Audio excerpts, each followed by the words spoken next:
ప్రతి గిజ్జి మీద తినేవాడి పేరు రాసి ఉంటుందంటారు. అలాగే కొన్ని కథలు కొందరు హీరోల పేరు మీద రాసుంటాయి. అవి అటు తిరిగి ఇటు తిరిగి చివరికి ఎవరి దగ్గరికి చేరాలో వారి దగ్గరికే చేరుతాయి. తాజాగా ఓ కథ జూనియర్ ఎన్టీఆర్ దగ్గరకు అలాగే చేరినట్టు తెలుస్తోంది.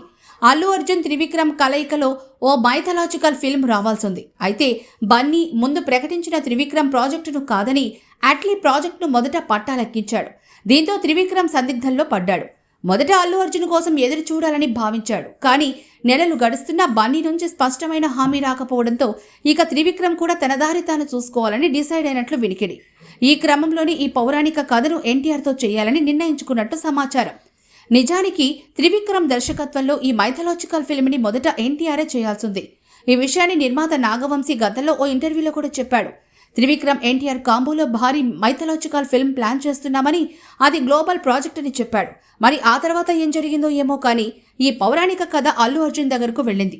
ఈ కథను బన్నీ ఎంతగానో ఇష్టపడినప్పటికీ ఎందుకనో దీనికంటే ముందే అట్లీ ప్రాజెక్టు చేయడానికి ఆసక్తి చూపాడు. దీంతో ఈ కథ మళ్లీ ఎన్టీఆర్ని వెతుక్కుంటూ వచ్చింది.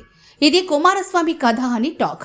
త్రివిక్రమ్కి పురాణాలపై ఎంతో పట్టుంది. ఆ పట్టుతో అద్భుతమైన కథను సిద్ధం చేశారని అంటున్నారు. పైగా ఇటువంటి కథలకు పాన్ ఇండియా వైడ్గా క్రేజ్ ఉంటుందని ప్రత్యేకంగా చెప్పనక్కర్లేదు. ఇక పౌరాణిక పాత్రలకు నందమూరి కుటుంబం పెట్టింది పేరు. గతంలో జూనియర్ ఎన్టీఆర్ యముడి పాత్రలు నటించి మెప్పించాడు. ఇప్పుడు కుమారస్వామి పాత్రకు ప్రాణం పోస్తాడు అనడంలో సందేహమే లేదు.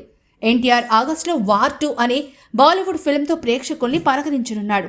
అలాగే ప్రస్తుతం ప్రశాంత్ నీల్ డైరెక్షన్లో డ్రాగన్ చేస్తున్నాడు. ఇది వచ్చే ఏడాది జూన్లో రిలీజ్ కానుంది. ఆ తర్వాత నెల్సన్ దిలీప్ కుమార్తో ఓ మూవీ లైన్లో ఉంది. ఈ లెక్కన త్రివిక్రమ్ ప్రాజెక్టులోకి రావడానికి ఎన్టీఆర్కి కనీసం ఏడాది సమయం పడుతుంది. ఈలోగా త్రివిక్రమ్ వెంకటేష్తో ఓ సినిమా చేయనున్నాడు.